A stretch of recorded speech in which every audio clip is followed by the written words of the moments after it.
Welcome, everybody. On behalf of the Center for Great Neighborhoods, Covington Neighborhood Collaborative, the Covington Business Council, and the Telecommunications Board of Northern Kentucky.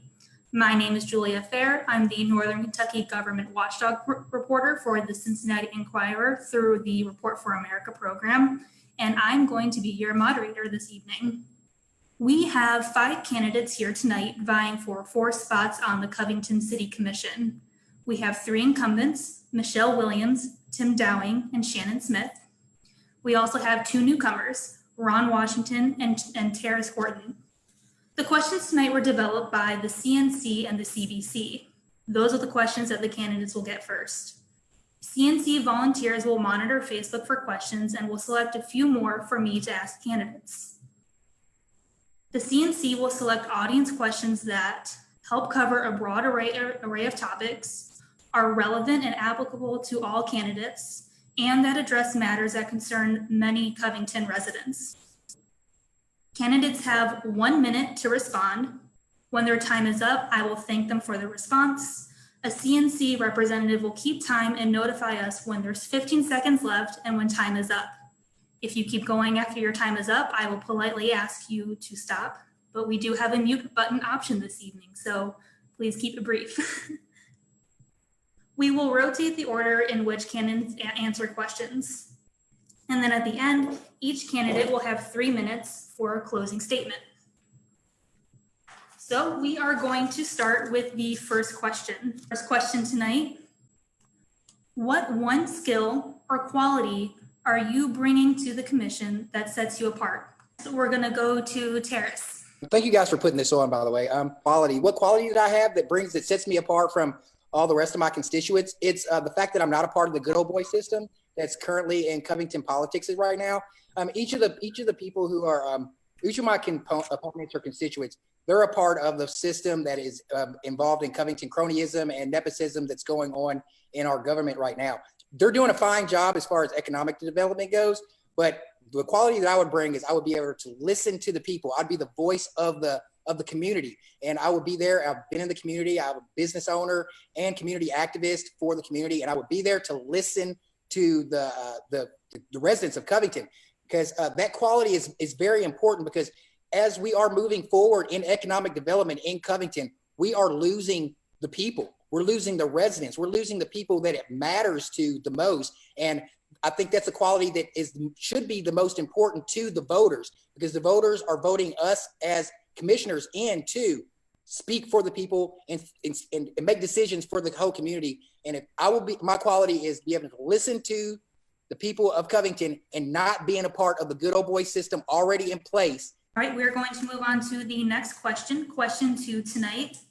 Please describe how you see the city working to create sustainability and growth among businesses, including those along the Madison Corridor, River Center, Roebling Point, Mainstrasse, and Latonia, especially in light of the many companies most hurt by the pandemic, like restaurants and bars. And do you think the city will lose 10 years of forward momentum because of the pandemic? We are going to start with Terrace. Being a business owner in Covington, Kentucky for the past 15 years, I don't see a slowdown happening at all. I've started my first business in Latonia, Kentucky at Ritter's Corner, and it's still moving along pretty well. They're opening new businesses all the time. The roof's just opened up. In the Madison Corridor, I've been a very strong participant and activist in the downtown Cicero Business District with Cutman Barbershop, now Horton's Barbershop. I've volunteered at every single business, from Braxton to Libby's to Hotel Covington, Agave and Rye. I've been there an ambassador for the cities. Madison Avenue is doing very well with their business.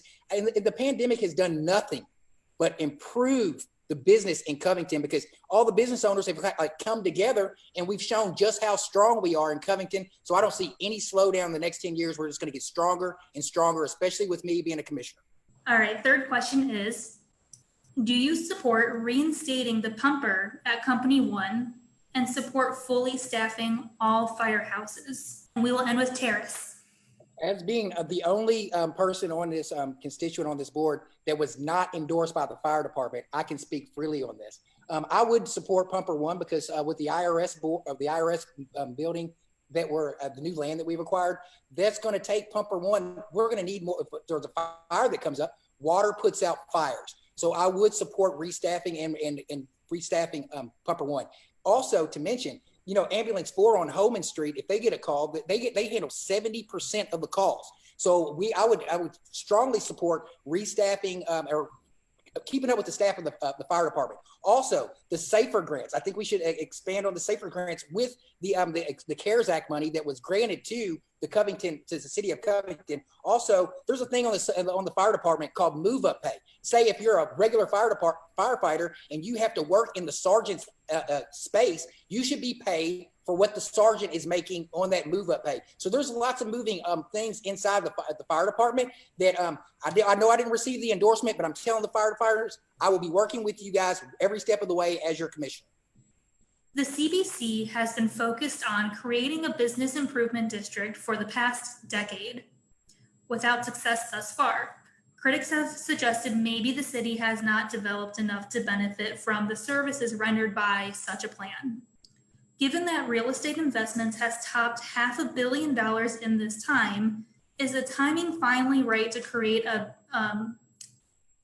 BID, a business improvement district, or some mechanism like it? If not, please say why.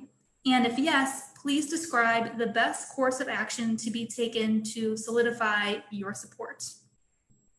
So this is about, is it time for Covington to create a business improvement district? All right, we're going to move on to Terrace. Great job, guys. You guys answered the question great. With the bid district, from being a business owner in Central Business District and being a part of this, I agree.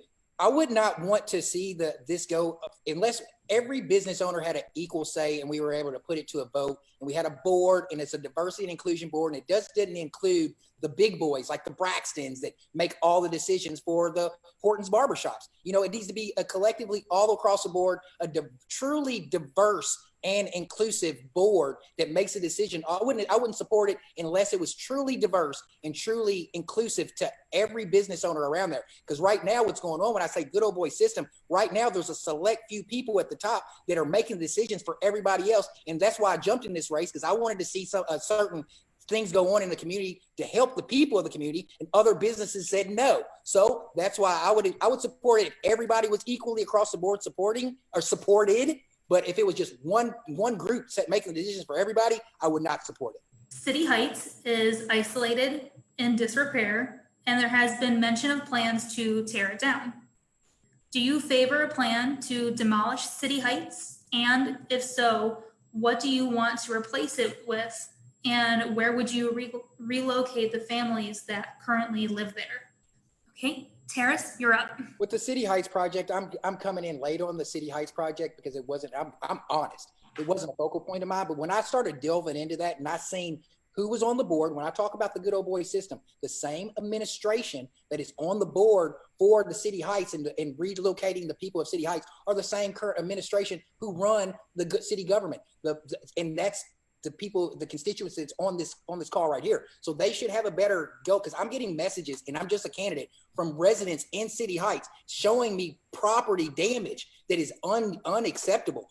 I'm more for subsidized housing and not free housing. So I would move forward in like the location and relocation, and to make sure that people transition and have good communication. That's the key. Good communication between the residents of City Heights and what they're going. Because right now, from the messages that I'm getting text messages all the time from City Heights, and I've just been involved for a week, there's no communication from the current administration and what's going on to these people that will be displaced.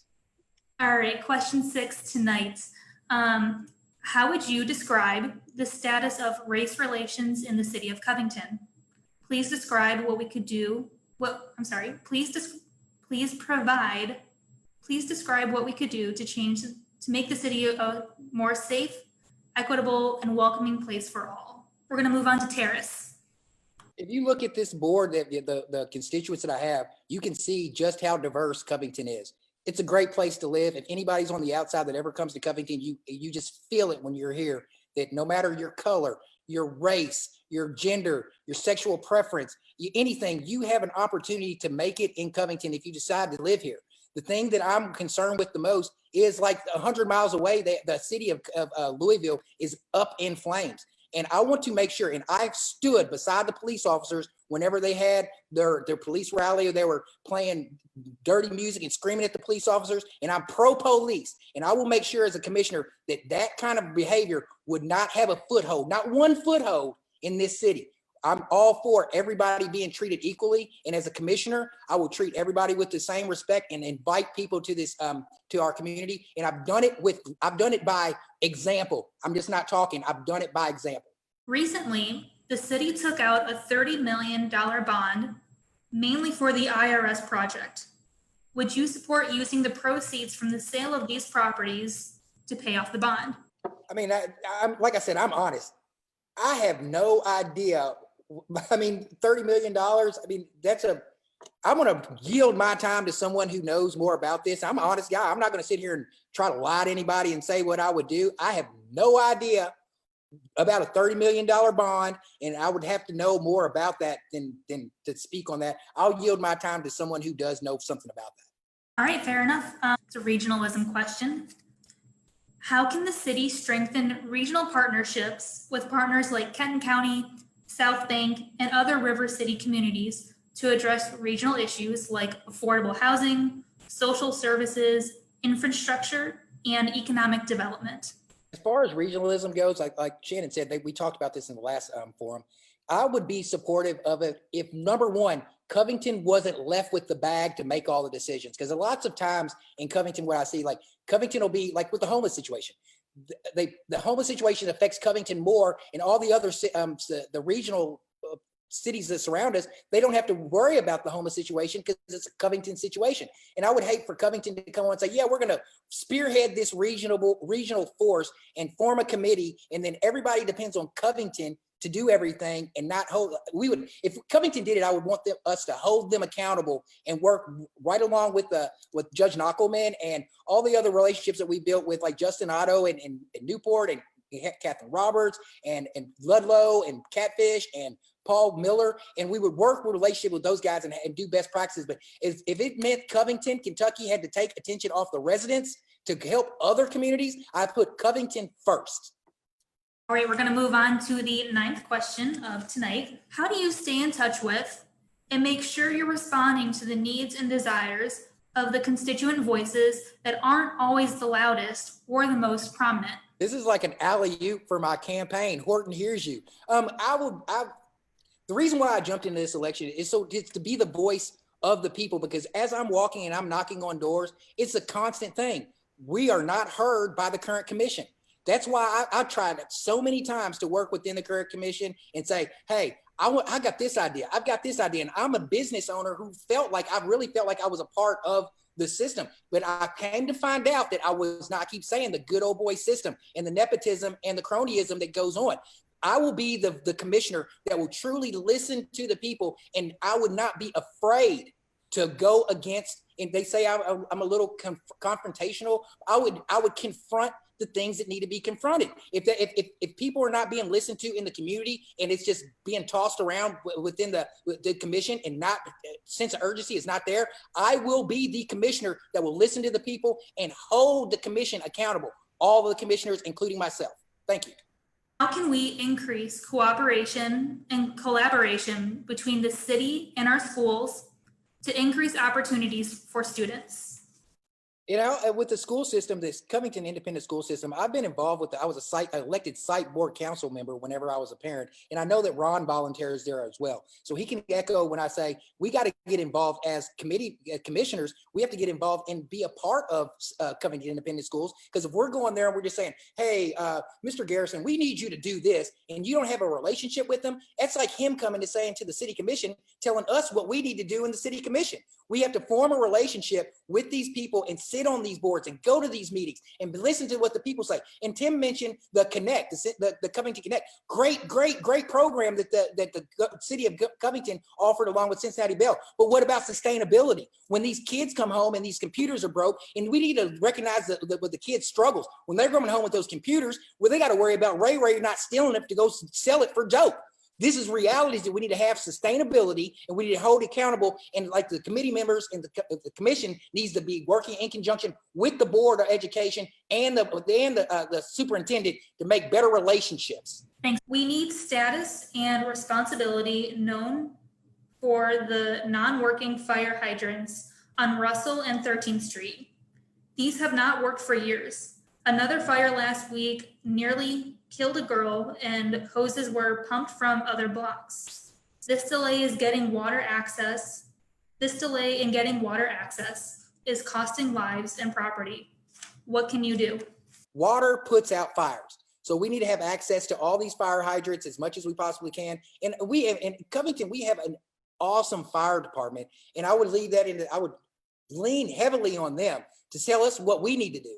That's their job. We're commissioners. We would be commissioners to listen to the fire department, and they would instruct us what we need to do. And then we would have to see what budget we have to back them as much as we possibly can. I really feel like this is something that the fire department needs to bring to us, and not us tell the fire department what they need to do, if that makes sense. So now we are going to move on to the candidates, 3 minutes for their closing statement. Each candidate will get 3 minutes to kind of wrap up and give your closing statement. First of all, I would like to thank Shannon and Tim and Ron and Michelle for being a part of this forum, and thank you guys for hosting the forum. When I say good old boy system, I mean the current administration that's on the city commission and the people who sit on the board right now. And when I say good old boy system, I mean I'm speaking out for the people who can't break through that, who they say they give their number out to people. But if they're giving their number out to people, why are we in the situation that we are in as far as parks and recreation goes? It breaks my heart to hear residents have to take their children out of Covington, Kentucky and go to Erlanger or Newport just to have their kids play sports, organized sports. And it's a fact that kids who play sports stay out of courts. I know I grew up with, and I played baseball and soccer and organized sports within my community of Elizabethtown, Kentucky. And when my son moved up here with me and went to Holmes High School, I served on the site board, council board, and I was at every game that he attended and every function because I wanted to be accountable as a parent. So I'm a bulldog as well. But as far as the cronyism and the nepotism, as a couple of the people on this panel said, they've been on here for 6 years and 4 years, and they're very, very, very comfortable. They're comfortable. They're already speaking as if they are reelected. And I'm here to shake things up. I'm here to speak for the people and to listen to the people. And if you got ideas, you can listen to me. And when I'm on the board, I will make sure that those issues are addressed. There's no reason we've got all those fields out there in Latonia with Capel Field and Holy Cross family that can't even enjoy having the same childhood memories that they have. They have to take their kids out of this great community. We're doing an excellent job as far as economic development goes. And I give kudos to everybody who sits on that board that has driven economic development to where it is at in Covington, Kentucky right now. But you're dropping the ball when it comes to parks and recreation, after school programs for the kids, the ability and the want to work alongside with, not tell the Covington Board of Education what to do, but listen to them and work beside them. As a commissioner, that's exactly what I'll do. And in Parks and Recreation, and I'll guarantee you this, I'll say when I'm elected, my first order of business will be, we will have an organized baseball team. How simple is that? How simple does that sound to have an organized baseball team right here in Covington, accompanied with a debate team, accompanied with a swim team? We need to do more stuff for the residents of Covington, Kentucky. It's not all about business. We need to take care of the residents. And Horton, here's you, vote number 2 on the ballot, and I appreciate your guys' time.